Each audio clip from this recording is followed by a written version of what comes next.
And I was at Coachella Music Festival, which is out in the desert, where it's like 100 degrees every single day. Very easy to get dehydrated. And I started having symptoms like stomach pain. I couldn't eat anything the entire weekend. All I could drink was water, and I wasn't sure if it was just all the heat or what was going on. My apartment and called my friend who I was just with, who's a nurse also, and told her that I still was feeling terrible, that I was scared I was gonna like pass out and hit my head in my apartment or something because I couldn't even stand up without feeling super dizzy. And she lived with my other friend who's also a nurse, so the three of us were talking, and they're like, you have to go to the hospital, something is wrong. You are not acting like you normally would, like this is not normal, you can't keep anything down, and going on and on. So I literally brought my purse and all of my like wallet and things like that, and like 3 pairs of workout clothes, and flew back to Ohio. I like barely remember being at the airport.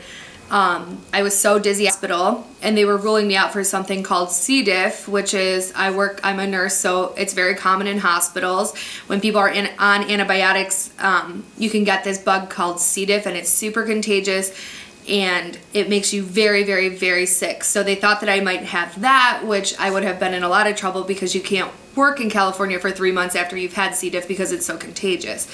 So they thought I had that first. I was on antibiotic after antibiotic for like a full week, all through the IV. I couldn't eat anything. I was only allowed to drink clear liquids for like 5 days.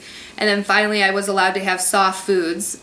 But I was getting like progressively worse. And so I was getting worse and worse, and finally, instead of having an infectious disease doctor see me, they decided to have a gastroenterologist see me.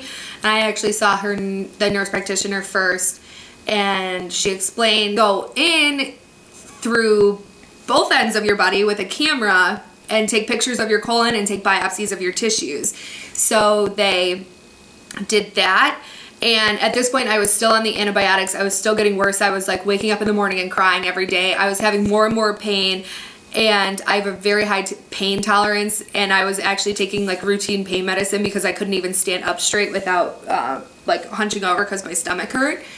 And they did the colonoscopy and sent me back up to my room, and then they sent the biopsies off as a stat lab, so they were back by like the next 2 days. Mind you, I'd been in the hospital for a week at this point, and nobody knew anything that was going on.